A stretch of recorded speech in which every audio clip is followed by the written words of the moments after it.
그날도 남편은 아무 일 없었다는 듯 제 손을 꼭 잡고 앉아 있었습니다. 예전 같았으면 제가 숨만 쉬어도 다 알아차리던 사람이었는데 요즘은 제 얼굴을 똑바로 쳐다보면서도 누군지 잘 몰라보는 날이 많아졌습니다. 그런 남편을 하루라도 편히 지내게 해주고 싶어서 몇 년 전부터 남편 앞으로 국가에서 나오는 간병지원금이며 장기요양급여, 제 사비까지 합쳐서 간병인을 고용해드리고 있었습니다. 우리 아들은 일찍이 외국으로 취업을 나갔고 집에는 며느리와 손주, 저 셋이 남았죠.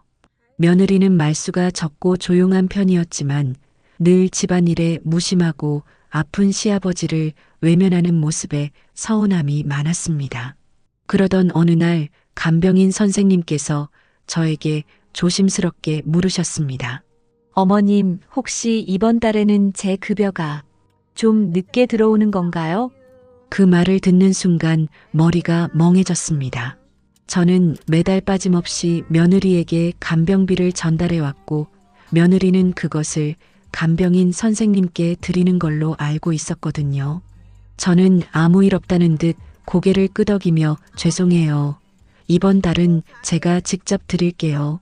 라고 했지만 속으로는 이미 뭔가 잘못되고 있다는 느낌이 들었습니다. 며칠 후 저는 조용히 은행에 들렀습니다.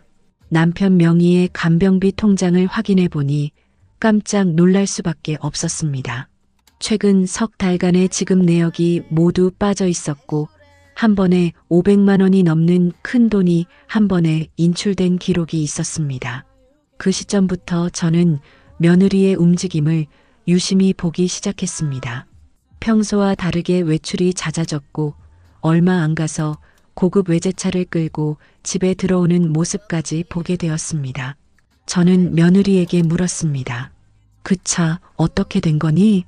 갑자기 새 차를 샀다는 건 무슨 말이야? 그녀는 태연하게 말했습니다. 요즘 재테크 좀 했더니 수익이 괜찮아서요. 엄마는 그런 거 모르시죠? 그 순간 제 속이 뒤집히는 줄 알았습니다. 남편 간병비를 재테크로 썼다는 얘긴가 싶어 피가 거꾸로 솟는 기분이었죠. 하지만 증거도 없이 따지기엔 역풍을 맞을 수도 있다는 생각에 저는 조용히 증거를 모으기 시작했습니다. 간병비 통장 내역을 정리하고 간병인 선생님의 진술서를 받고 며느리가 차를 구입할 때 사용한 카드 사용 내역까지 확보했습니다. 그리고 모든 증거가 모였을 때 저는 조용히 변호사를 찾아갔습니다. 남편 간병비를 며느리가 무단으로 사용했습니다.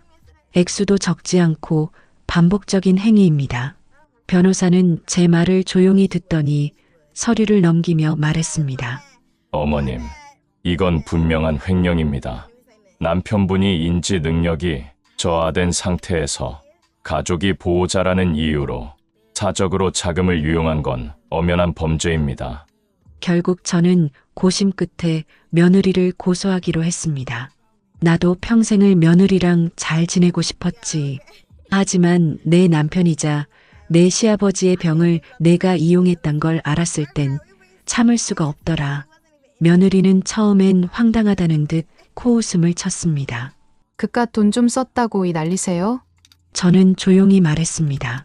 그깟 돈이 아니라 내가 발로 밟고 지나간 인간의 존엄이야. 며느리는 결국 검찰 조사에서 모든 사실을 인정했습니다. 차명의 대금 지급 방식, 자금 출처까지 모두 조사됐고 판사는 이렇게 말했습니다. 지병으로 거동이 불편한 시아버지의 간병비를 개인적 사치에 사용한 점은 사회적 비난 가능성이 큽니다. 그녀는 집행유예 없는 실형을 선고받고 구치소로 이송됐습니다. 손주는 매일 울었습니다. 할머니, 엄마 언제 와요? 저는 그 말을 들을 때마다 가슴이 찢어졌습니다. 하지만 저는 제 선택이 옳았다고 믿습니다. 아무리 가족이라도 사람으로서 넘지 말아야 할 선이 있다는 걸 보여줘야 했으니까요. 그날 이후로 집안의 공기는 달라졌습니다. 며느리가 없어진 자리는 말로 다 할 수 없는 공허함을 남겼지만 동시에 묘한 평온함도 있었습니다. 하루하루가 전쟁 같았던 간병이지만 며느리의 무관심 속에서 감당해야 했던 지난날보다는 훨씬 낫다고 느껴졌습니다. 손주는 여전히 엄마를 찾으며 울곤 했습니다. 제가 팔에 안고 조용히 달래주면 한참을 울다가도 지쳐서 잠이 들었습니다. 할머니, 엄마는 왜 나한테 인사도 안 하고 갔어요? 라는 질문에 저는 몇 번이나 입술을 깨물며 말문을 닫아야 했습니다. 어른들 사이에 일이 좀 있었단다. 하지만 너는 잘못한 게 하나도 없어. 그렇게 말하고는 꼭 껴안아 주었습니다. 아이에게 죄를 물을 수는 없으니까요. 며느리가 떠난 뒤로 저는 남편 간병에 더 정성을 들였습니다. 새로 고용한 간병인 선생님은 참 성실하고 따뜻한 분이었고 매사에 남편을 아버지처럼 공경해 주었습니다. 덕분에 남편의 컨디션도 점차 안정되기 시작했습니다. 그러던 어느 날 동네에서 오래전부터 알고 지내던 친구가 저를 불러 세웠습니다. 그 집 며느리 뉴스에 나왔더라. 치매 시아버지 간병비로 외제차 뽑은 횡령죄로 실형받았다고. 그 말에 저는 작게 고개를 끄덕이며 대답했습니다. 그래, 내가 고소했어. 그 친구는 깜짝 놀라며 저를 바라보다가 이내 제 손을 꼭 잡고 말했습니다. 너무 잘했어. 세상에 그런 건 그냥 두면 안 되지. 남편 병을 돈벌이 수단으로 삼다니. 하지만 그 말을 듣고도 제 마음 한구석이 시원하지만은 않았습니다. 분명 옳은 선택이었다고 믿으면서도 한때 가족이었던 사람을 감옥으로 보냈다는 죄책감은 마음 한편을 계속 누르고 있었으니까요. 며칠 뒤 며느리 쪽에서 합의 요청이 들어왔습니다. 형량을 줄이기 위해 피해자와의 합의를 시도하고 있었던 겁니다. 변호사를 통해 전달된 편지엔 며느리의 사과문이 담겨 있었습니다. 어머님, 제가 잘못했습니다. 순간의 욕심에 판단을 그르쳤고 그 죄값을 달게 받겠습니다. 하지만 제 아이만은 어머님이 미워하지 말아주세요. 그 편지를 읽으며 저는 한참을 가만히 앉아 있었습니다. 종이 위에 적힌 사과의 말보다 마지막 문장 하나가 가슴에 박혔습니다. 제 아이만은 미워하지 말아달라. 저는 그날 밤 아이를 다시 품에 안고 자면서 다짐했습니다. 그래, 넌 아무 죄도 없다. 내 엄마가 어떤 선택을 했든 넌 내 손주고 나는 널 끝까지 지킬 거야. 며느리 쪽의 합의 요청은 끝내 거절했습니다. 제가 원한 건 돈이 아니었으니까요. 용서란 말은 쉽게 꺼낼 수 있지만 그 말이 진심이 되려면 그만한 책임을 다 지는 시간이 먼저라고 생각했습니다. 그 후로 시간이 꽤 흘렀습니다. 손주는 초등학교에 들어갔고 저는 아침마다 도시락을 싸고 아이를 등굣길에 배웅하며 하루를 시작합니다.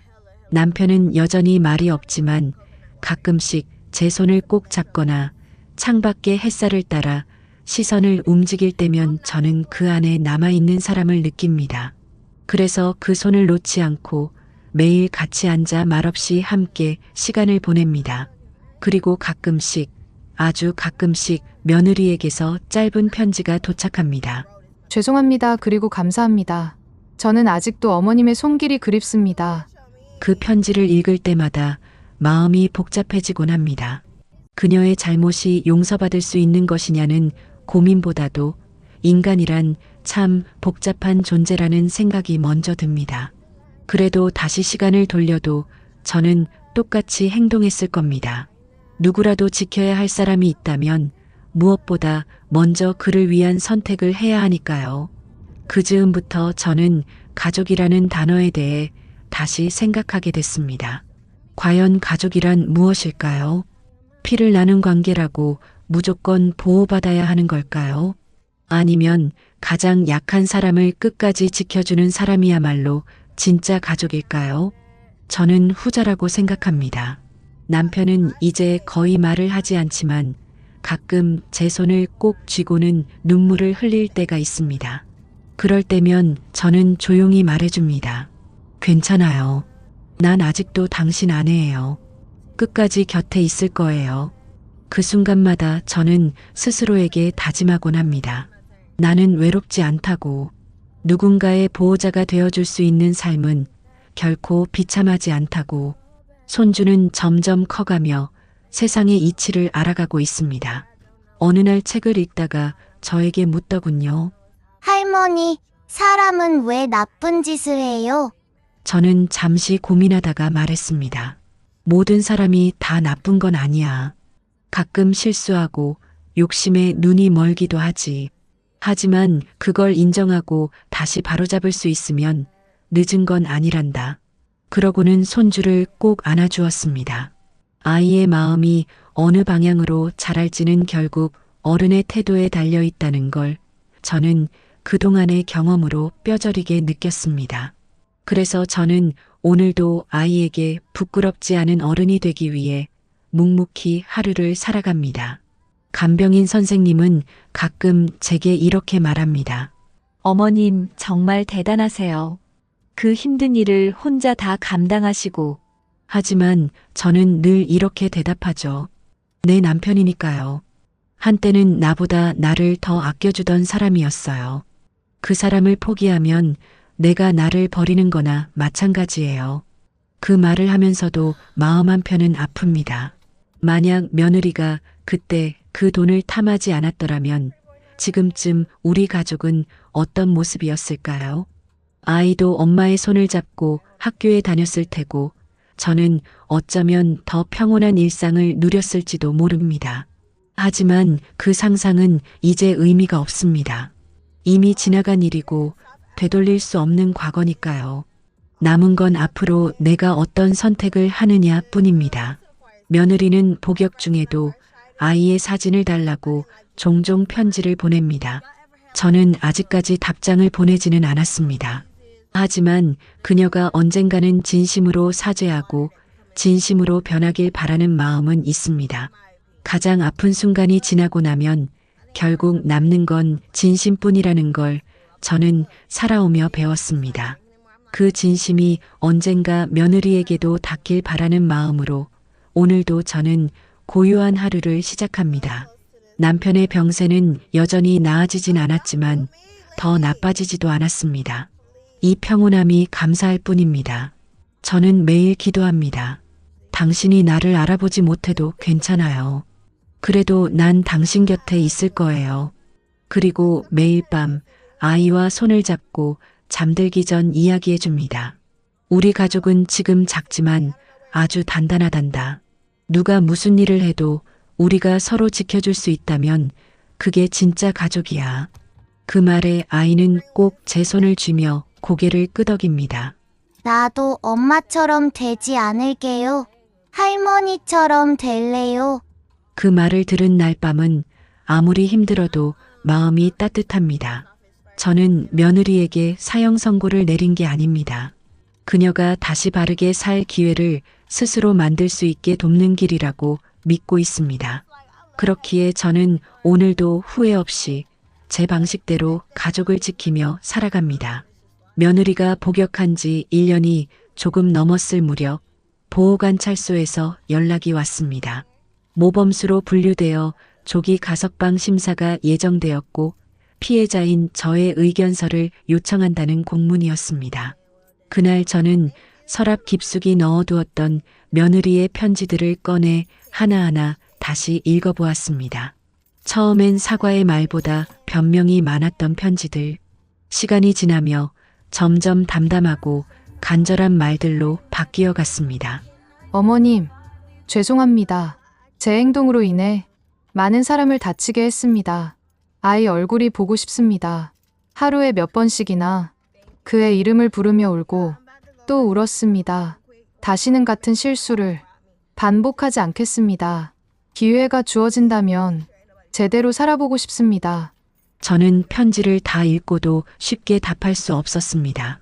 그저 한참을 멍하니 앉아 있다가 남편 곁에 조용히 앉았습니다. 남편은 말이 없었습니다. 여전히 말은 없고 눈빛만 맴돌 뿐이었지만 그날따라 그 눈빛이 참 깊어 보였습니다. 당신은 어떻게 생각해요? 용서란 게 그렇게 쉬운 걸까요? 남편은 대답 대신 제 손을 살짝 쥐었습니다. 그 미세한 움직임이 저에겐 어떤 대답보다 크게 느껴졌습니다. 며칠을 고민한 끝에 저는 의견서를 제출했습니다. 법적으로 주어진 형벌은 이미 충분히 받았다고 생각합니다. 다만 그 이후의 삶은 본인이 어떻게 살아가는지에 따라 결정될 것입니다. 저는 더 이상 어떤 처벌도 원하지 않습니다. 단 다시는 제 가족을 상처 입히는 일이 없기를 바랍니다. 며느리는 조기 가석방 심사에서 통과되었습니다. 그리고 출소한 날 그녀는 가장 먼저 저를 찾아왔습니다. 그녀는 문 앞에 서서 머리를 깊이 숙이고 있었습니다. 말도 없이 한참을 고개 숙인 채 서성이다가 떨리는 목소리로 말했습니다. 어머님 정말 죄송합니다. 저 같은 사람 다시 받아주지 않으셔도 됩니다. 하지만 아이만큼은 다시 품어주실 수 있을까요? 저는 한참을 쳐다보았습니다. 변한 외모보다 더 크게 바뀐 건 그녀의 눈빛이었습니다. 예전에는 자존심과 계산이 가득하던 눈동자가 이제는 부끄러움과 간절함으로 바뀌어 있었습니다. 넌 내 아들의 아내였고 지금도 손주의 엄마야. 다시 받아들일 수 있냐고? 글쎄, 그건 시간이 말해줄 거야. 하지만 아이는 내 손주야. 언제든지 품어줄 수 있어. 그 말을 들은 며느리는 갑자기 바닥에 주저앉아 흐느끼기 시작했습니다. 저는 고개를 돌렸습니다. 그 울음소리를 들으며 마음이 너무 복잡해졌기 때문입니다. 그날 이후 며느리는 아이를 보기 위해 정해진 시간에만 집을 찾아왔습니다. 저는 그 모습도 허락했고 아이에게도 조심스럽게 설명해 주었습니다. 엄마가 지금은 많이 반성하고 계시단다. 다시는 그런 일 없도록 노력하고 있어. 그러니까 우리도 조금은 마음을 열어보자. 아이는 천진난만하게 고개를 끄덕였습니다. 아이는 생각보다 훨씬 빨리 엄마를 받아들였습니다. 오히려 어른보다 더 큰 마음을 가진 존재였습니다. 그리고 그렇게 우리 가족은 천천히, 아주 천천히 다시 원래의 모습을 되찾아가기 시작했습니다. 그날 이후 며느리는 약속한 대로 일주일에 2번, 정해진 시간에만 아이를 보러 왔습니다. 아이는 마치 그날만을 손꼽아 기다린 듯 현관문이 열리는 소리만 들려도 냉큼 달려가 문을 열었고 며느리는 그런 아이를 꼭 안아주며 말없이 눈물부터 흘렸습니다. 저는 멀찍이 서 그 모습을 지켜보며 속으로 생각했습니다. 저 아이에겐 엄마가 필요하구나. 하지만 그 장면을 지켜보는 제 마음은 여전히 쉽지 않았습니다. 가끔 며느리가 저를 똑바로 쳐다보며 조심스레 인사를 건넬 때면 저도 어색하게 고개를 끄덕이긴 했지만 마음이 열리는 건 아니었습니다. 아이와 며느리가 함께 있는 시간이 늘어날수록 아이의 표정은 밝아졌습니다. 아이는 학교에서 있었던 일을 엄마에게 다정하게 들려주었고 며느리는 진심으로 귀를 기울였습니다. 엄마, 할머니 도시락 너무 맛있어. 친구들도 부러워해. 그래? 그럼 다음엔 우리 둘이 같이 만들어 볼까? 그렇게 한동안은 평온한 일상이 반복되었습니다. 그러던 어느 날 아이가 제게 이런 말을 했습니다. 할머니, 엄마가 다시 우리 집에서 살면 안 돼요? 저는 말문이 막혀버렸습니다. 그 물음은 생각보다 훨씬 무겁게 가슴을 내리쳤고 어떻게 답해야 할지 도무지 감이 잡히지 않았습니다. 그건 아직은 조금 이르단다. 시간이 더 필요해. 왜요? 엄마 이제 착하게 살잖아요. 아이의 그 한마디에 저는 더 이상 아무 말도 할 수 없었습니다. 아이의 마음엔 이미 용서가 자리 잡고 있었고 아이는 엄마가 다시 이 집에 돌아오기를 바라고 있었습니다. 그날 밤 저는 남편 옆에 앉아 하루 종일 마음속에 맴도는 질문을 그에게 털어놨습니다. 이 아이가 엄마를 그렇게 기다리는데 나만 아직 그 벽을 허물지 못하고 있는 건 아닐까? 나만 아직 그 아이보다 못한 어른인 걸까? 남편은 말이 없었지만 조용히 눈을 감은 채 손을 제 무릎 위에 올려놓았습니다. 그 손끝에서 느껴지는 체온이 마치 제 마음을 달래는 듯 따뜻했습니다. 며칠을 고민한 끝에 저는 며느리를 따로 불렀습니다. 그녀는 저를 보자마자 일어서며 정중히 인사를 했습니다. 어머님, 불러주셔서 감사합니다. 저는 조용히 손을 들어 그녀를 안치며 말했습니다. 우리 아이가 내가 다시 집에서 살 수 없냐고 묻더구나. 그녀의 눈이 순간 커졌고 입술을 달싹이며 무슨 말을 하려다 그만 눈물을 흘리고 말았습니다. 저는 제가 그럴 자격이 있는 사람인지 모르겠습니다. 그날 이후 하루도 죄책감 없이 지낸 적이 없습니다. 저는 그녀를 조용히 바라보았습니다. 내가 얼마나 달라졌는지는 잘 알고 있어. 나도 그만큼 마음이 흔들리는 걸 느껴. 하지만 가족이란 말, 그게 쉬운 말이 아니라는 것도 다시 깨달았지. 그래서 한 가지 조건이 있어. 그녀는 눈물을 닦으며 고개를 끄덕였습니다. 뭐든지 하겠습니다. 당장 이 집에 들어오는 건 아니야. 당분간은 옆 동네에서 살면서 아이를 돌보고 남편을 간호하는데도 함께 해봐. 그 과정을 지켜보고 진심이 맞다면 그땐 나도 내 마음의 문을 열어보지. 그녀는 자리에서 일어나 저에게 다시 한번 고개를 숙였습니다. 정말 감사합니다. 어머님, 기회를 주셔서 감사합니다. 그날 이후 며느리는 약속대로 근처 원룸으로 거처를 옮기고 아침마다 도시락을 싸들고 아이를 학교에 데려다 주었습니다. 그리고 간병인 선생님과 함께 남편의 상태를 살피고 작은 집안일까지 도맡아 하기 시작했습니다. 그녀가 쓰레기 봉투를 들고 나갈 때, 낙엽을 쓸 때, 말없이 식탁을 닦을 때마다 저는 거실 한켠에서 조용히 지켜봤습니다. 한때 저를 배신했던 사람이 맞나 싶을 정도로 그녀의 태도는 성실했고 진심이 느껴졌습니다. 남편 역시 이상하게 그녀가 들어오면 눈동자가 흔들렸습니다. 마치 어렴풋이 그녀를 기억하는 듯한 느낌이었죠. 그 모습에 저는 점점 말문을 열기 시작했습니다. 오늘 반찬은 멸치볶음이야. 너 예전에 멸치볶음 짜게 했던 거 기억나니? 그녀는 웃으며 대답했습니다. 그때 어머님께서 물로 씻어내서 다시 볶으셨잖아요. 그래, 그땐 참 어이가 없었지. 그렇게 다시 대화가 이어졌고 조심스럽게 웃음도 오갔습니다. 시간이 흐를수록 우리 사이엔 더 이상 날카로운 침묵이 자리하지 않았습니다. 여전히 마음 깊은 곳의 상처는 쉽게 아물지 않았지만 그 상처 위로 그녀가 쌓아가는 작은 배려들과 진심 어린 태도가 조심스레 덧칠되기 시작했습니다.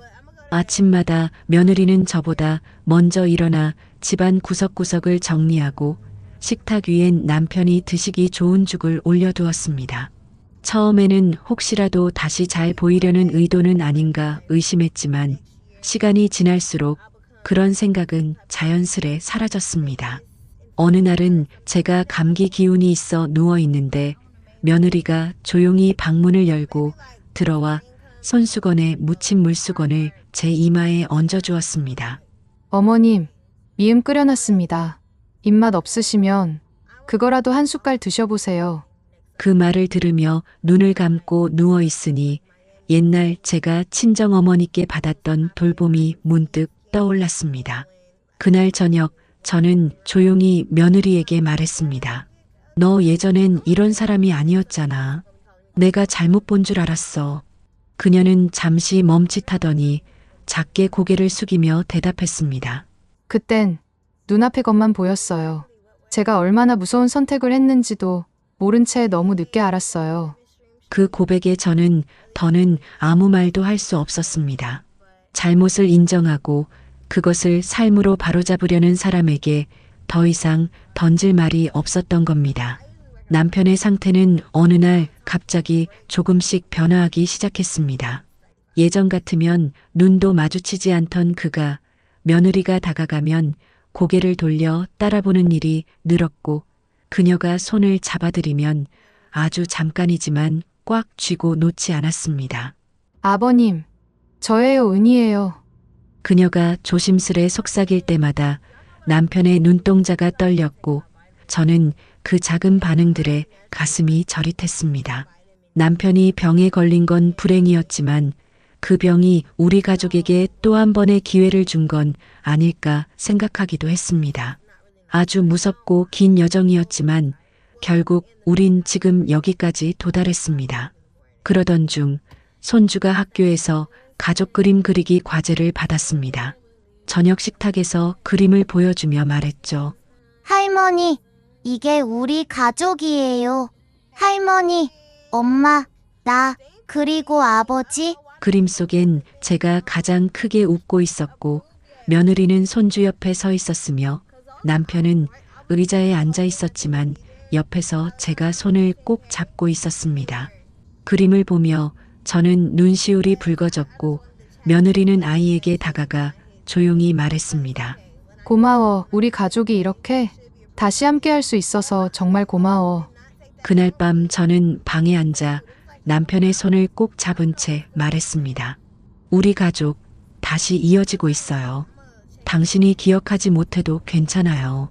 난 당신 대신 기억할게요. 그리고 처음으로 저는 며느리에게 식탁에서 함께 밥을 먹자고 권했습니다. 그녀는 조심스럽게 자리에 앉았고 우리는 처음으로 네 식구가 모두 둘러앉아 밥을 먹었습니다.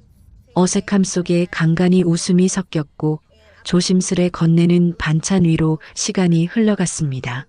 그 순간 저는 깨달았습니다. 정이라는 건 단절로 끝나는 게 아니라 서로를 위해 움직이는 시간 속에서 다시 만들어지는 것이라는 걸. 그날 이후로 가족의 저녁 식탁엔 조금씩 따뜻한 온기가 배어들기 시작했습니다. 하루하루가 조심스러웠지만 그 조심스러움마저도 오래간만에 느껴보는 평화의 일부처럼 느껴졌습니다. 며느리는 식탁에 앉을 때마다 저보다 먼저 수저를 챙겼고 제가 먼저 숟가락을 들기 전까지 절대 손을 대지 않았습니다. 그런 그녀의 모습에 처음엔 오히려 불편함이 느껴지기도 했지만 시간이 갈수록 그게 억지로 보이지 않는다는 걸 알게 됐습니다. 할머니, 내일은 우리 가족 도시락 싸서 소풍 가요. 학교에서 가족 소풍하는 날이에요. 손주의 말에 저는 멍해졌습니다. 그날이 바로 몇 해 전 남편이 처음 이상 증세를 보였던 날과 똑같은 날짜였거든요. 남편은 그날따라 아침부터 고개를 자주 갸웃했고 이름을 부르면 반응이 늦었습니다. 처음엔 피곤해서 그런 줄만 알았는데 그날 밤 집 앞 정류장에서 길을 잃고 헤매다 경찰의 도움으로 돌아왔던 기억이 선명합니다. 그날 이후 우리 가족의 시간은 완전히 달라졌고 제 삶의 방향도 바뀌었습니다. 하지만 이제 그날을 가족 소풍으로 다시 맞이하자는 손주의 말에 저는 마음을 다잡았습니다. 그래, 새로운 기억으로 바꿔보자. 이 아이의 마음속에선 그날이 아픈 기억으로 남지 않도록. 소풍날 저는 아침 일찍부터 일어나 김밥을 말았습니다. 며느리는 미리 재료를 손질해 두었고 계란도 곱게 지단을 붙여두었습니다. 우리가 함께 부엌에 선 것도 참 오랜만이었습니다. 이렇게 같이 김밥 싸는 건 처음이네요. 그녀가 말하자 저는 고개를 끄덕였습니다. 그랬지. 예전엔 다 내가 혼자 했으니까. 그때 왜 도와드리지 못했을까요? 그땐 너무 미련했어요. 지나간 건 지나간 대로 두는 게 좋아. 오늘은 오늘답게 살자. 소풍 장소는 집 근처 작은 공원이었습니다. 도시락 가방과 돗자리를 챙겨 도착한 공원에는 이미 여러 가족들이 나와 돗자리를 펴고 웃음꽃을 피우고 있었습니다. 우리는 한 그늘진 나무 아래 자리를 잡았고 남편을 휠체어에 앉혀 그 곁에 나란히 앉았습니다. 아이는 이곳저곳 뛰어다니며 친구들을 불러 모았고 며느리는 아이 뒤를 조용히 따라다니며 사진을 찍었습니다. 그 모습을 지켜보던 남편이 조용히 고개를 돌리더니 며느리를 가만히 바라보았습니다. 그리고 아주 작게 거의 들리지 않을 정도의 목소리로 말했습니다. 은희야, 저는 깜짝 놀라 남편을 바라봤습니다. 그 목소리는 확실히 그의 것이었고 그 단어는 분명 며느리의 이름이었습니다. 그녀도 들은 듯 했습니다. 놀란 얼굴로 멈춰서서 남편을 바라보더니 조심스레 다가와 손을 잡았습니다. 아버님, 저예요, 은희예요. 남편은 작게 고개를 끄덕였습니다. 그래, 은희. 그 장면은 제 마음속 깊은 곳까지 무너뜨렸습니다. 그토록 잊은 줄 알았던 이름을 기억해낸 남편. 그 이름을 다시 그 입으로 부른 순간 소풍이 끝나고 집으로 돌아오는 길 저는 며느리에게 말했습니다. 오늘 며느리가 돌아왔다는 걸 그 사람이 기억했나 봐. 그 사람은 그렇게 쉽게 사람을 잊는 사람이 아니야. 그녀는 눈물을 삼키듯 웃으며 말했습니다. 그렇게 말씀해 주시니 정말 살아있는 것 같아요. 그리고 그날 밤 저는 조용히 제 일기장 한켠에 이렇게 적었습니다. 그녀를 다시 받아들이는데 오랜 시간이 걸렸지만 오늘 그 이름 하나가 우리 모두를 다시 하나로 묶었다. 그리고 저는 처음으로 진심을 담아 그녀에게 따뜻하게 말했습니다. 고생했다, 은희야. 그녀는 고개를 들지 못하고 그 자리에 그대로 엎드려 조용히 울었습니다. 그날 이후로 며느리는 더 이상 저와 거리를 두지 않았습니다. 아니, 어쩌면 제가 그녀를 향해 세워두었던 보이지 않는 벽이 그제야 완전히 허물어졌다고 말하는 게 맞을 겁니다. 부엌에서도 거실에서도 남편의 병간호 앞에서도 우리는 이제 더는 어색하지 않았습니다. 어느새 서로의 리듬을 자연스레 알아채고 묻지도 않아도 손이 먼저 움직였습니다. 아침이면 그녀가 먼저 남편을 깨우고 세수를 시켜드렸고 저는 그 옆에서 환복을 준비했습니다. 점심 즈음이면 그녀가 죽을 끓이는 동안 저는 간식을 챙겼고 밤이면 둘이서 남편 옆에 나란히 앉아 말없이 뉴스 소리를 들으며 하루를 마무리했습니다. 어느 날은 아이가 그러더군요. 할머니, 요즘 엄마랑 할머니 말투가 똑같아졌어요. 진짜 가족 같아요. 그 말에 저는 피식 웃으며 물었습니다. 진짜 가족은 어떻게 생겼는데? 아이는 말없이 웃기만 했습니다. 아마도 그 웃음 안에 대답이 다 있었던 것 같습니다. 그날 밤 며느리가 조심스럽게 제게 말을 꺼냈습니다. 어머님, 저 다시 여기서 살아도 될까요? 아이도 그렇고 저도 이제는. 그녀의 말이 채 끝나기도 전에 저는 고개를 끄덕였습니다. 그래, 이제 됐다. 넌 이 집 식구야. 다시 받아들이는데 오래 걸렸지만 지금은 내가 먼저 말할 수 있어. 그녀는 아무 말 없이 고개를 숙였고 저는 조용히 그녀의 손을 덮었습니다. 그날부터 우리 집엔 다시 며느리의 방이 생겼고 아이는 매일 밤 제 방으로 달려와 말했습니다. 엄마가 옆방에 있으니까 이상해요. 근데 너무 좋아요. 며느리는 예전과 달라진 사람이었습니다. 욕심도 허영도 말끝마다 올라가던 자존심도 이제는 보이지 않았습니다. 대신 부지런함과 겸손함, 그리고 무엇보다 가족을 먼저 생각하는 진심이 있었습니다. 그리고 저는 깨달았습니다. 인간은 때로는 돌이킬 수 없는 실수를 저지르기도 하지만 진심으로 반성하고 다시 시작하려는 마음 앞에서는 어떤 벽도 무너지기 마련이라는 걸. 남편은 여전히 많은 시간을 말없이 보내셨지만 어느 날 저녁 식사 도중 갑자기 고개를 들고 말했습니다. 이게 집밥이구먼. 그 말에 저와 며느리는 동시에 젓가락을 멈췄습니다. 아버님, 지금 뭐라고 하셨어요? 며느리가 울먹이며 묻자 남편은 천천히 미소 지으며 다시 말했습니다. 집밥 따뜻하고 좋은 냄새 나는 밥. 그 순간 며느리는 수저를 내려놓고 손으로 입을 가리며 울기 시작했습니다.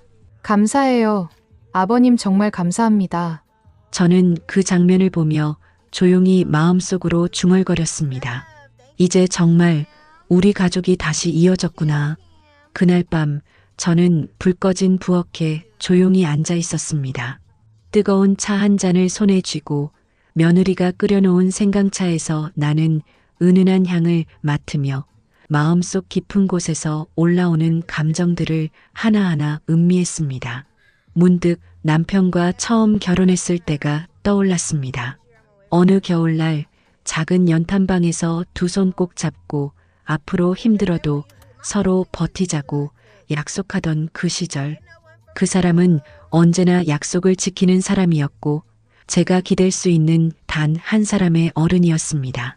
그러다 지금처럼 말없이 앉아만 있어도 서로를 느낄 수 있는 관계가 되었습니다. 그런 남편이 병들고 며느리는 뒤에서 칼을 꽂고 저는 남은 것 없이 맨몸으로 가족을 붙잡아야 했던 시절이 있었습니다. 그리고 이제는 그 모든 시간이 부드럽게 봉합되는 듯한 지금, 작은 오두막 같은 이 집이 다시 따뜻해지고 있었습니다. 다음 날 며느리는 거실에 앉아 오래된 앨범을 꺼내 들고 있었습니다. 어머님, 이 사진 저 결혼식 날 찍은 거예요. 이때 저 너무 어려 보이네요. 그래, 그땐 나도 눈이 반쯤 가려진 머리를 뭐라 하기도 했지. 그런데 지금 보니까 참 예쁘게 웃었더라. 그녀는 조심스럽게 웃으며 제 옆에 앉았습니다. 그때는 저도 모르게 늘 의식했어요. 이 집에 어울리는 사람인가? 사랑받을 수 있는 며느리인가? 근데 스스로 사랑받을 자격을 만들 생각은 안 했던 것 같아요. 저는 그녀를 조용히 바라보다 말했습니다. 사람이란 원래 그런 거야. 살아봐야 아는 거고 겪어봐야 보이는 게 있지. 근데 넌 버티고 다시 돌아왔잖아. 그게 아무나 할 수 있는 일인 줄 아니? 그 말에 그녀는 눈을 붉히며 고개를 끄덕였습니다. 다시 받아주셔서 정말 감사합니다. 두 번 다시 그 어떤 잘못도 하지 않겠습니다. 그날 저녁 아이는 방 안에서 가족 신문을 만들고 있었습니다. 할머니, 가족 신문에 엄마가 돌아온 얘기 써도 돼요? 그럼 써야지. 그것보다 더 큰 뉴스가 어디 있겠니? 그리고 다음 날 식탁에 놓인 신문 제목은 이랬습니다. 우리 가족 다시 하나 됐어요. 아빠는 기억을 잃었지만 마음은 기억하고 있었어요. 그 문장을 읽는 순간 저는 목이 메었고 며느리는 눈을 감은 채 조용히 웃었습니다. 이젠 누구도 그 순간을 부정하지 않았습니다. 그 어떤 말보다 아이의 손글씨 한 줄이 우리 가족의 지난 시간을 정리해 주었습니다. 그리고 며칠 후 며느리가 조심스럽게 다시 제게 물었습니다. 어머님, 저 이제 다시 일 시작해도 될까요? 그래, 이제는 내 인생도 살아야지. 다만 가족은 항상 내 곁에 있다는 거 잊지 마. 그녀는 고개 숙여 인사했습니다. 이제는 그 말이 어떤 의미인지 압니다. 그때는 몰랐어요. 며느리는 곧바로 예전 직장에 재입사를 신청했고 다행히도 복직이 허락됐습니다. 그녀는 첫 출근 날 아침 새벽같이 일어나 화장기 없는 얼굴에 단정한 셔츠를 걸쳐 입고 조용히 현관 앞에 섰습니다. 어머님, 아이 도시락은 제가 어제 미리 싸두었습니다. 혹시 급한 연락 오면 꼭 알려주세요. 그녀의 눈빛에는 긴장과 설렘이 동시에 담겨 있었습니다. 저는 고개를 끄덕이며 말했습니다. 잘 다녀와. 내가 집은 잘 지킬 테니까 넌 이제 너 자리에서 제대로 살아. 그녀가 문을 닫고 나간 뒤 저는 아이의 이불을 살짝 덮고 남편의 아침죽을 준비하며 생각했습니다. 이제서야 모든 게 제자리를 찾아가는구나. 그날 오후 며느리는 퇴근하자마자 장을 보고 돌아왔습니다. 요즘엔 반찬 가게 음식보다 집에서 직접 하는 게 더 건강한 것 같아요. 이거 어머님 좋아하시는 무나물이에요. 내가 나 좋아하는 반찬까지 기억할 줄은 몰랐네. 언젠가 어머님이 무는 숨이 살아있어야 한다고 말씀하셨잖아요. 그 말 아직도 기억나요. 저는 마음속으로 웃으며 생각했습니다. 이 아이가 그리 쉽게 사라질 사람이 아니었는데 내가 너무 일찍 포기했던 건 아니었을까? 며느리가 복직한 뒤로 집안 분위기는 더욱 단단해졌습니다. 아이는 아침마다 일찍 일어나 제 손을 잡고 학교에 가는 길에 말했습니다. 할머니, 우리 집이 요즘 진짜 집 같아요. 전에는 그냥 지내는 느낌이었는데 요즘은 가족이 같이 사는 느낌이에요. 그 한마디에 저는 발걸음을 멈추고 아이를 바라봤습니다. 그게 내가 느낀 거라면 이제 정말 우리 잘 살고 있는 거다. 아이와 저는 손을 꼭 잡고 학교 앞에서 인사를 나눴습니다. 다녀오겠습니다. 그래, 다치지 말고. 그리고 집으로 돌아와 남편 곁에 앉아 조용히 손을 잡았습니다. 남편은 이제 종종 제게 눈을 맞추고 어떤 날엔 이름은 기억하지 못해도 감정을 기억하는 듯 저를 보며 미소 짓습니다. 그럴 때면 저는 꼭 말해줍니다. 여보, 우리는 다시 괜찮아지고 있어요. 그때는 정말 끝인 줄 알았는데 아니었어요. 다 무너지지 않았어요. 며느리도 종종 남편 곁에 앉아 이야기를 나눕니다. 아버님, 저 다시 일 시작했어요. 요즘은 제가 뭘 위해 일하는지 알 것 같아요. 예전처럼 무작정 잘 보이려고 애쓰지 않아요. 그냥 제가 먼저 나를 바르게 세우려고 노력 중이에요. 남편은 말없이 그녀의 손을 잡습니다. 그 손끝의 반응이 며느리에게는 가장 큰 위로가 됩니다. 그리고 그렇게 우리 가족은 일상을 되찾았습니다. 주말이면 넷이서 시장에도 가고 공원도 걷습니다. 사람들 눈에는 그저 평범한 가족일지 몰라도 우리끼리는 압니다. 그 평범함이 얼마나 먼 길을 돌아 이 자리에 도착했는지를. 봄이 깊어가던 어느 날 동네 복지센터에서 연락이 왔습니다. 치매 간병 가족을 위한 프로그램이 새로 생겼다며 참여를 권유하는 전화였습니다. 저는 망설이다가 며느리와 함께 가보기로 했습니다. 센터에 도착하니 우리처럼 긴 시간을 견뎌온 가족들이 둥글게 둘러앉아 있었습니다. 어떤 이는 눈물부터 흘렸고 어떤 이는 말을 꺼내는데도 한참이 걸렸습니다. 차례가 돌아와 제가 조심스레 입을 열었습니다. 저희는 남편이 치매 진단을 받은 지 이제 5년이 됐습니다. 처음엔 저 혼자였습니다. 하지만 지금은 다시 가족이 함께하고 있어요. 말을 마치고 며느리를 바라보니 그녀는 조용히 제 무릎 위에 손을 얹었습니다. 저도 모르게 그 손을 감싸쥐었습니다. 우리 며느리는 한때 잘못된 선택을 했지만 지금은 누구보다도 남편을 그리고 우리 가족을 잘 돌봐주는 사람입니다. 제가 그 아이를 다시 믿을 수 있었던 건 그 손길에서 진심이 느껴졌기 때문입니다. 센터 직원도 다른 가족들도 그 말을 듣고는 고개를 끄덕였습니다. 그리고 한 아주머니가 조용히 말을 이었습니다. 가족은 결국 서로를 지켜주는 거잖아요. 용서도 책임도 그 안에서 함께하는 거고요. 그날 저는 처음으로 며느리와 나란히 앉아 있는 자신이 부끄럽지 않았습니다. 오히려 누구보다도 당당했습니다. 돌아오는 길에 며느리가 말했습니다. 어머님, 사실 오늘 같은 자리, 저한테는 무섭기도 했어요. 제 과거를 다시 꺼내야 하니까요. 무서운 만큼 내가 그 시간에서 도망치지 않았다는 거지. 그래서 난 오늘 내가 더 대견했어. 그 말을 들은 며느리는 창밖을 보며 조용히 웃었습니다. 어머님은 언제부터 저를 다시 믿으신 거예요? 글쎄, 아마도 내가 아버지한테 다시 죽을 끓여준 그날부터였을 거야. 그 손놀림이 전혀 가식 같지 않았거든. 그녀는 말없이 고개를 끄덕였습니다. 서로 말하지 않아도 통하는 그 고요한 이해가 지금의 우리를 만들었습니다. 며칠 뒤 아이가 학교에서 편지를 써왔습니다. 가정의 달을 맞아 가장 고마운 사람에게 쓴 편지라며 조심스럽게 내밀었습니다. 편지는 이렇게 시작됐습니다. 할머니, 저는 예전엔 왜 엄마가 집에 없었는지 몰랐어요. 근데 지금은 알아요. 엄마가 아프고 할머니도 아프고 우리 가족이 다 아팠던 시기였던 것 같아요. 그때 할머니가 버티지 않았으면 우리 가족은 다시 하나가 되지 못했을 거예요. 그래서 저는 할머니가 세상에서 제일 고마운 사람이에요. 편지를 읽고 나서 저는 말없이 앉아 있었습니다. 가슴이 벅차서 눈물조차 쉽게 나오지 않았습니다. 그리고 조용히 아이를 불러 꼭 안아주었습니다. 고맙다.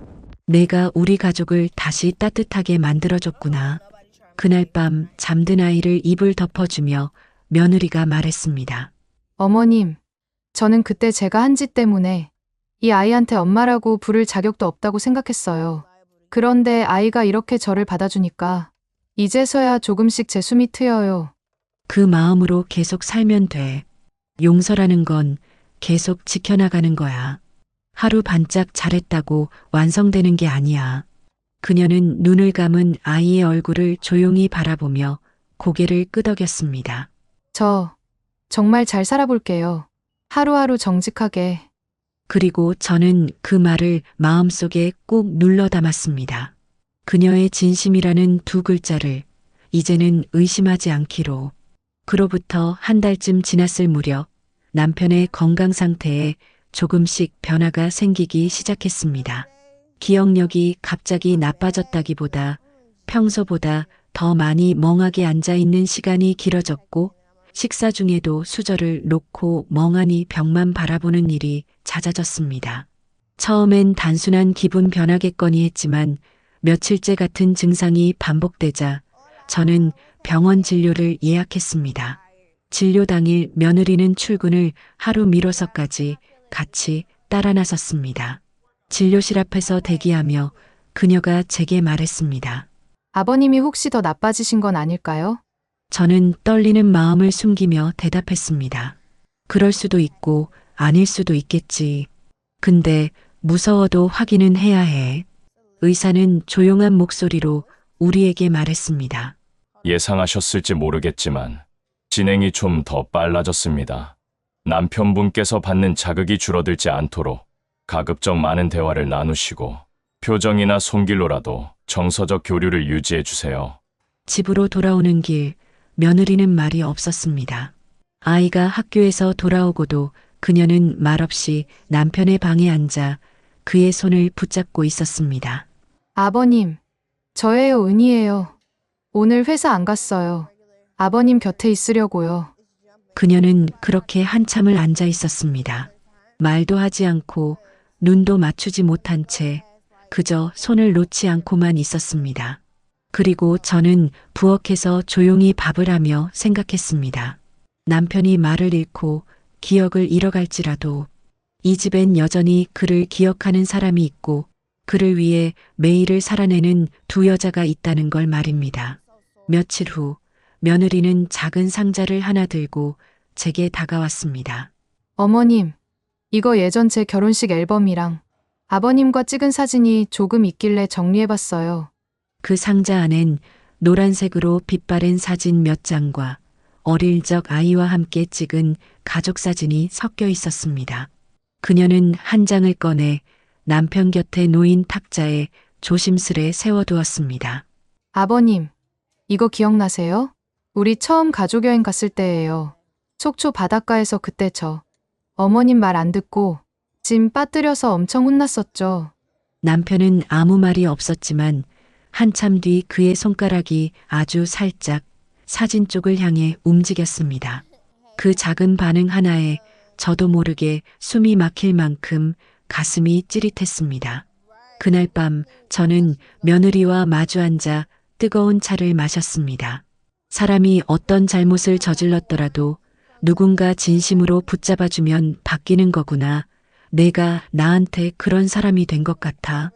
그녀는 놀란 눈으로 저를 바라보다가 조용히 말했습니다. 그 말 제가 드리고 싶었는데요. 제가 가장 후회하는 건 그때 어머님의 손길을 무시했던 거예요. 우리는 아무 말 없이 서로를 바라보다 동시에 웃음을 터뜨렸습니다. 그 웃음은 무겁고 긴 시간을 지나온 사람들만이 공유할 수 있는 아주 조용한 위로 같았습니다.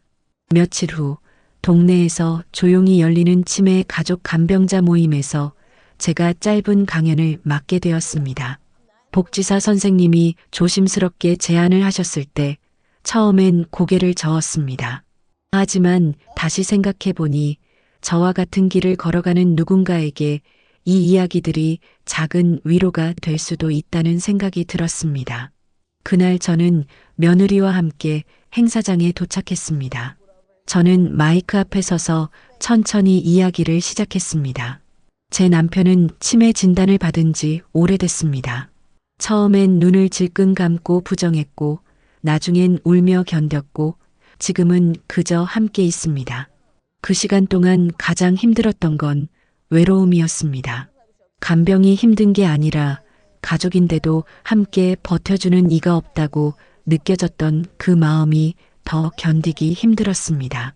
하지만 지금은 남편 옆에 다시 가족이 있습니다. 오해와 분노, 절망으로 무너졌던 관계였지만 진심을 마주하고 다시 손을 잡는데 필요한 건 거창한 말이 아니라 조용한 행동이란 걸 알게 됐습니다. 제가 며느리를 용서할 수 있었던 이유요? 그 아이가 끝까지 남았기 때문입니다. 도망가지 않았고 피해자 코스프레도 하지 않았습니다. 그저 묵묵히 가족을 위해 하루를 쌓았습니다. 그게 용서를 끌어낸 겁니다. 그리고 제가 오늘 여기 선 이유도 혹시 이 자리에 저처럼 한때 가족 때문에 무너졌던 분이 계시다면 다시 붙잡으라고 말해주고 싶어서입니다. 누군가는 나를 위해 돌아올지도 모른다는 그 희망을 놓지 마시라고요. 행사가 끝나고 누군가 제 손을 잡고 말했습니다. 선생님 말씀 듣고 다시 집에 가서 남편 손 한 번 더 잡아보려고요. 저는 조용히 고개를 끄덕였습니다. 말보다 그런 한 사람이 생겼다는 사실이 이 길을 버티게 해주는 힘이 되었습니다. 집에 돌아오는 길, 며느리가 차 안에서 말했습니다. 어머님, 아까 말씀하신 거요. 제가 정말 그렇게 남아 있었던 건지 잘 모르겠어요. 어쩌면 나 자신조차 믿지 못하고 하루하루를 버텼던 것 같기도 해요. 저는 그녀를 바라보며 대답했습니다. 그런데도 결국 끝까지 남아 있었잖아. 그게 널 믿을 수 있었던 이유야. 사람은 결국 마지막에 어떤 모습으로 남는지가 가장 중요해. 그녀는 말없이 운전대를 꼭 쥐며 고개를 끄덕였습니다. 그리고 다음 날 그녀는 아이를 데려다주고 돌아오자마자 작은 화분을 하나 사들고 왔습니다. 이거요. 아버님 방 창가에 두려고요. 햇빛 들 때마다 초록색이 보이면 좋을 것 같아서요. 그 화분은 작고 수수했지만 그 안에 담긴 마음은 컸습니다. 남편은 그 화분을 바라보다가 희미하게 미소를 지었습니다. 그 순간 저는 또 한 번 그 아이를 다시 품은 것이 틀리지 않았다는 걸 느꼈습니다. 봄이 가고 여름이 왔습니다. 창밖으로는 매미 소리가 하루 종일 울려 퍼졌고 우리는 어느새 그 소리에 익숙해져 조용한 날이 더 낯설게 느껴질 만큼 자연스럽게 또 계절을 통과하고 있었습니다. 남편은 더 이상 긴 문장을 말하진 못했지만 어떤 날은 제 손을 잡고 꼭 쥔 채로 잠이 들었고 어떤 날은 아이가 뛰어다니는 소리를 따라 눈동자를 움직이곤 했습니다. 그 미세한 반응 하나하나에 우리는 여전히 살아있다는 감각을 나누었습니다. 아이도 어느덧 초등학교 고학년이 되었고 책가방보다 더 무거운 고민을 품는 날이 많아졌습니다. 할머니, 나중에 커서 꼭 의사 돼야겠다고 생각했어요. 할아버지처럼 말 못하고 기억 잃는 사람들 도와주는 사람이 될 거예요. 그 말을 들은 며느리는 저보다 먼저 눈물을 보였습니다. 내가 그런 생각을 했다니. 엄마는 너무 기특해서 말이 안 나와. 그 아이를 키우는 건 그녀였지만 그 아이가 배운 사랑은 이 집안 곳곳에 뿌려진 세 사람의 시간이 만들어낸 결과라는 걸 저는 알고 있었습니다. 그날 밤 저는 아이의 방 앞에 작은 쪽지를 붙여두었습니다. 의사가 되든 무엇하든 내가 남의 마음을 헤아릴 줄 아는 어른이 된다면 그것만으로도 충분히 훌륭해. 며느리는 그 쪽지를 발견하고 조용히 제 방 앞에 다른 쪽지를 붙였습니다. 어머님 덕분에 저도 그런 어른이 되어가고 있는 것 같아요. 감사합니다. 저는 그 쪽지를 지우지 않고 그대로 두었습니다. 그 한 줄이 그동안 모든 걸 버텨낸 제 인생에 대한 작은 보상처럼 느껴졌기 때문입니다. 며느리는 주말마다 남편과 함께 산책을 나갔습니다. 휠체어를 천천히 밀며 조용히 이런저런 이야기를 했습니다. 아버님, 오늘은 제가 회사에서 상도 받았어요. 예전 같았으면 가족들 앞에서 자랑했을 텐데 지금은 그냥 이렇게 조용히 말씀드리고 싶더라고요. 제가 바뀌었다는 거 아버님이 먼저 알아보셨으면 해서요. 남편은 말없이 하늘을 보았습니다. 그 눈빛은 모든 걸 다 듣고 있다는 듯 고요하지만 선명했습니다. 저는 멀리서 그 둘을 바라보다 생각했습니다. 저 사람은 평생 남의 손을 잡아 이끌던 사람이었는데 이제는 누군가에게 이끌려 걷는 삶을 살고 있구나. 하지만 다행히도 그 손을 잡아주는 사람이 여전히 가족이라는 사실이 그의 남은 생의 마지막 자존심이 되어주고 있었습니다. 어느 날은 며느리가 제게 말했습니다. 어머님, 남편이 떠나도 제가 이 집에 남아도 될까요? 저는 멈칫했지만 이내 조용히 고개를 끄덕였습니다. 남편이 떠나도 넌 이 집에 여전히 식구야. 우리 아이의 엄마고 내 손주를 지켜줄 사람이고 그리고 무엇보다 이 집을 함께 다시 일으킨 사람이니까. 그녀는 두 손으로 얼굴을 가리며 한참을 울었습니다. 그 울음은 단순한 감정이 아니라 지난 세월의 무게와 그 속에서의 용서, 회복, 다짐이 한꺼번에 쏟아지는 울음이었습니다. 그리고 저는 그녀의 등을 조용히 두드리며 마음속으로 말했습니다. 이제 내가 나에게 딸이다. 며느리가 조용히 눈물을 닦고 일어났을 때 마치 오래된 굳은 살이 벗겨진 사람처럼 한결 가벼워진 얼굴이었습니다. 그날 저녁 식탁엔 아무도 말은 하지 않았지만 그 어느 날보다 밥맛이 좋았습니다. 아이도 그걸 느꼈는지 젓가락을 놀리다 말고 말했습니다. 우리 집 요즘 진짜 맛있어요. 남편은 말없이 고개를 끄덕였습니다. 이젠 그의 짧은 반응 하나에도 온 가족이 마음을 움직입니다. 우리는 그만큼 조용한 시간 속에서도 서로의 마음을 이해하는 법을 배운 가족이 되었습니다. 그 후로 며느리는 집안의 큰딸처럼 자리를 잡아갔습니다. 저보다 먼저 제 건강을 걱정했고, 저보다 먼저 남편의 상태를 살폈으며, 저보다 먼저 손주의 미래를 고민했습니다. 그리고 어느 날 저녁 제게 말했습니다. 어머님, 나중에 어머님께서 많이 불편해지셔도 꼭 저한테 맡겨주세요. 무슨 소리야?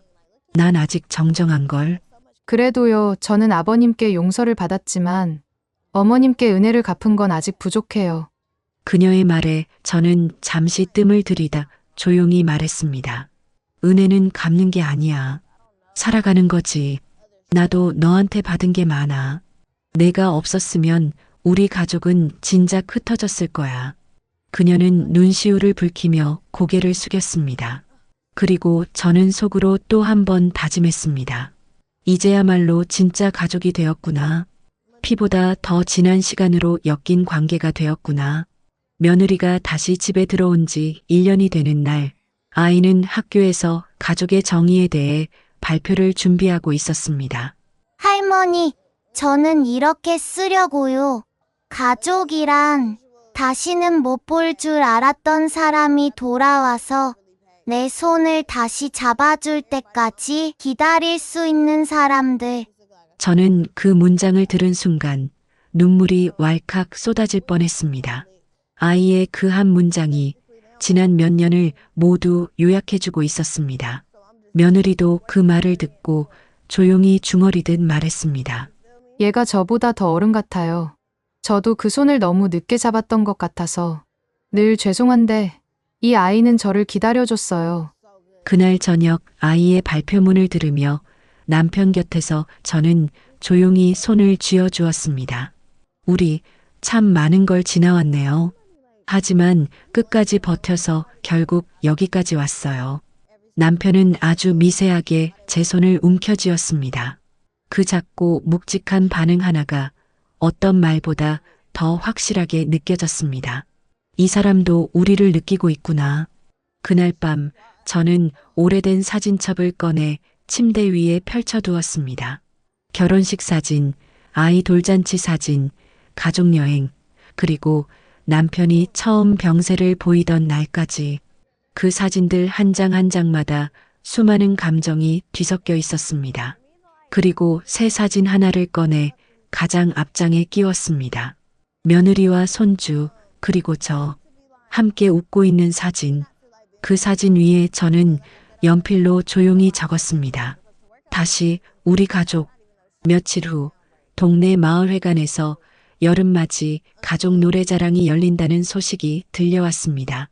아이의 담임 선생님께서 추천하셨다며 아이가 엄마와 함께 참가 신청을 했다는 말을 들었을 때 저는 잠깐 당황했습니다.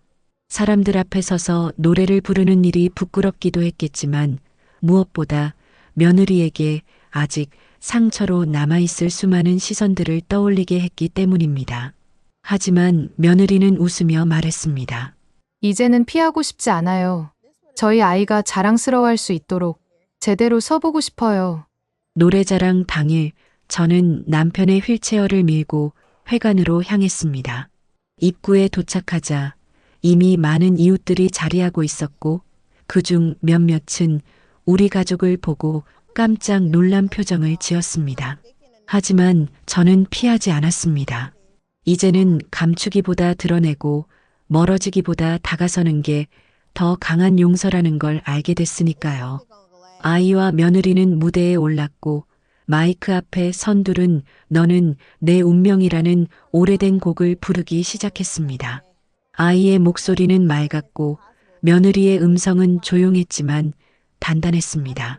노래가 끝나자 회관 안에는 한동안 정적이 흘렀습니다. 그러다 이내 박수가 터져 나왔고 누군가는 참 잘 자랐네 하고 말했고 또 누군가는 진심이 느껴진다고 속삭였습니다. 그 순간 저는 조용히 남편의 손을 잡았습니다. 우리 아이가 정말 잘 컸죠? 남편은 눈을 감은 채 작게 고개를 끄덕였습니다. 행사가 끝난 후 돌아오는 길에 아이가 제게 말했습니다. 할머니, 나 엄마랑 무대에 서니까 진짜 가족 같았어요. 우리가 다 같이 같은 마음으로 한 노래처럼 느껴졌어요. 저는 아이의 그 말에 한참을 멍하니 걸음을 멈췄습니다. 가족이란 게 별게 아니었습니다. 서로 같은 마음으로 노래 한 곡을 부를 수 있는 사람들, 실수를 감싸고 기다려주고 다시 품어줄 수 있는 사람들. 그날 밤 저는 혼자 오래된 일기장을 꺼냈습니다. 그리고 마지막 장에 조용히 적었습니다. 내가 용서한 건 며느리 한 사람이 아니라 우리 가족 모두였다는 걸 이제야 안다. 가끔은 상처보다 용서가 더 큰 울림을 만든다는 것도. 며느리는 다음 날부터 부쩍 밝아졌습니다. 사람들의 시선을 더 이상 두려워하지 않았고 동네 이웃들과도 자연스럽게 인사를 주고받았습니다. 예전 같았으면 고개 숙이고 지나갔을 사람들에게 먼저 미소를 지었고 누군가가 지나치게 시선을 주더라도 주눅 들지 않았습니다. 이제야 제가 진짜 살아있는 기분이에요. 그녀는 제게 말했습니다. 다른 사람들한테 용서받으려고 한 게 아니라 스스로 용서할 수 있는 사람이 되고 싶었어요. 저는 그 말에 조용히 고개를 끄덕였습니다. 그리고 생각했습니다. 그녀는 더 이상 며느리가 아니었습니다. 이 집안의 딸이었고 이 가족의 중심이었고 내가 다시 태어나도 또 손을 내밀고 싶을 만큼 귀하고 단단한 사람이었습니다. 가을이 깊어지자 남편의 몸은 점점 더 조용해졌습니다. 눈을 뜨는 시간보다 감고 있는 시간이 많아졌고 손을 잡아도 반응이 느려졌습니다. 하지만 이상하게도 그 속에서도 평화가 느껴졌습니다. 이제 더 이상 조급해하지 않아도 된다는 듯 우리 가족 모두가 마음의 속도를 남편에게 맞추고 있었습니다. 어느 날 오후 며느리는 조용히 거실 창문을 열고 가을 바람을 들이밀었습니다. 어머님, 이 바람 참 좋네요. 차갑지 않고 부드럽게 스미는 느낌이에요. 저는 천천히 고개를 끄덕이며 대답했습니다. 이런 날엔 꼭 오래된 기억들이 다시 떠오르곤 해. 좋았던 것도 아팠던 것도. 그런데 신기하지. 지금은 그 모든 게 다 그저 따뜻한 기억 같아. 며느리는 말없이 제 옆에 앉아 남편이 앉아 있는 휠체어를 함께 바라보았습니다. 아버님이 오늘은 아주 깊은 잠에 드셨네요. 그래도 괜찮아. 저분은 지금도 우리 옆에 있어. 우리가 무너질까봐 끝까지 남아있는 거야. 그날 저녁 손주는 학교에서 돌아오자마자 우리에게 말했습니다. 할머니, 학교에서 가족 앨범 만들기 과제를 내줬어요. 집에 있는 오래된 사진 좀 써도 될까요? 그럼 다 꺼내서 써. 우리가 지나온 시간이 얼마나 많은데. 아이와 며느리는 거실 한가운데 앉아 사진첩을 펼쳤습니다. 그 속엔 여전히 웃고 있는 젊은 날의 저와 남편, 어린 시절의 아들, 그리고 막 결혼에 들어온 며느리의 앳된 얼굴이 있었습니다. 이때 엄마 되게 어려 보여요. 그때는 어리기도 했지만 철도 없었지. 그런데 지금은 진짜 어른 같아요. 나도 엄마처럼 되고 싶어요. 그 말에 저는 며느리의 눈동자가 잠시 흔들리는 걸 봤습니다. 하지만 그녀는 이내 부드럽게 웃으며 아이의 등을 감쌌습니다. 넌 나보다 훨씬 나은 어른이 될 거야.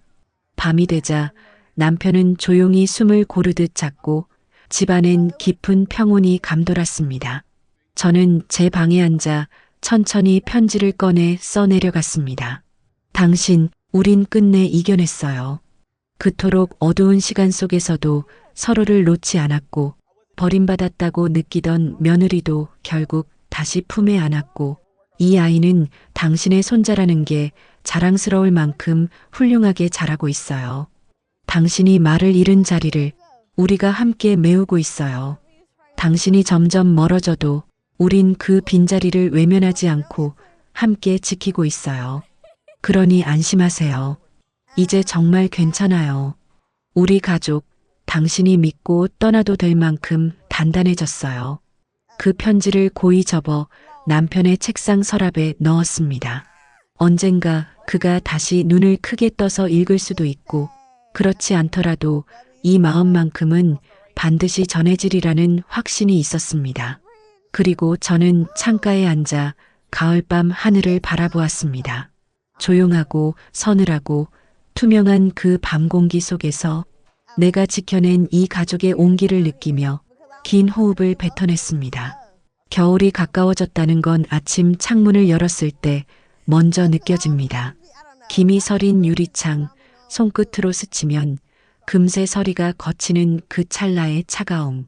남편은 어느 날부터 식사량이 줄기 시작했습니다. 죽 한 그릇을 다 비우던 분이 이제는 2숟가락이면 충분하다며 고개를 저었습니다. 며느리는 더 부드럽게, 더 따뜻하게, 조금이라도 드시게 하려고 맵기 정성을 다해 음식을 만들었고 저는 그 옆에서 조용히 수저를 놓고 받았습니다. 이젠 이 사람 준비하는구나. 저는 마음속으로 그렇게 말했습니다. 기적은 끝났고 이제는 작별을 준비하는 시간이라는 걸 제일 먼저 알게 된 건 다름 아닌 제 감각이었습니다. 그러던 어느 밤 조용히 잠든 남편의 얼굴을 보며 며느리가 제게 말했습니다. 아버님이 떠나시기 전에 꼭 한 번은 고맙다고 말하고 싶어요. 제게 이런 기회를 허락해 주신 분이니까요. 저는 고개를 천천히 끄덕였습니다. 그 사람은 이미 다 알고 있어. 아무 말 없어도 다 느끼고 있어. 그날 이후로 며느리는 매일 저녁 남편의 옆에 앉아 짧게 기도하듯 속삭였습니다. 아버님, 고맙습니다. 저 많이 미웠죠? 그래도 다시 품어주셔서 정말 감사합니다. 아버님 때문에 저 다시 사람이 됐어요. 그리고 그 다음 주 아주 조용한 밤 남편은 아무런 고통도 남기지 않은 채 잠든 모습 그대로 우리 곁을 떠났습니다. 그 순간 저는 소리내어 울지 않았습니다. 오히려 조용히 그의 손을 쥐고 아주 담담하게 말했습니다. 여보, 고생 많았어요. 이제 편히 가요. 나는 끝까지 여기 있을게요. 우리가 함께했던 모든 시간을 지키며 살아갈게요. 며느리는 침대 곁에 무릎 꿇고 남편의 손등을 두 손으로 감싸 안고 눈을 감았습니다. 아버님, 약속드릴게요. 어머님 혼자 두지 않겠습니다. 이제 이 집은 제가 지켜나갈게요. 그 다짐은 어떤 문서보다 더 진했고 저는 그 말을 들은 순간 눈물이 흘러내렸습니다. 며칠 뒤 장례식이 끝난 뒤 온 가족은 다시 조용한 일상으로 돌아왔습니다. 슬픔은 깊었지만 그 슬픔을 나눌 수 있는 식구가 곁에 있었기에 외롭지는 않았습니다. 그리고 어느 날 아침 며느리는 부엌에서 따뜻한 미역국을 끓이며 저를 부르더군요. 어머님, 오늘은 아버님 생신이잖아요. 같이 밥 드시죠? 식탁 위엔 남편 사진이 놓여 있었고 아이는 정성스럽게 쓴 손편지를 그 옆에 올려놓았습니다. 할아버지, 저 이제 의사 될 거예요. 꼭 할아버지처럼 아픈 사람, 안 아프게 해줄 수 있는 어른이 될게요. 그 편지를 읽으며 저는 조용히 웃었습니다. 남편이 지켜낸 가족, 그 중심에서 다시 제자리를 찾은 며느리, 그리고 앞으로 이 집을 이어갈 손주까지 모두 남편의 사랑을 받아 자란 사람들이고 이제는 제가 남편 대신 그 사랑을 품고 살아가야 할 사람들이었습니다. 그날 밤 저는 침대에 누워 눈을 감았습니다. 창밖에서 불어오는 겨울 바람이 차가웠지만 제 가슴 안엔 따뜻한 온기가 가득했습니다. 여보, 당신 없이도 잘 살고 있어요. 당신이 떠난 자리에서 우리 다 함께 그 빈자리를 품고 살아갑니다. 고마워요. 그리고 사랑합니다. 그렇게 우리의 긴 이야기는 이제 마침표 대신 다음 세대를 위한 쉼표로 남겨졌습니다. 다시는 무너지지 않을 진짜 가족으로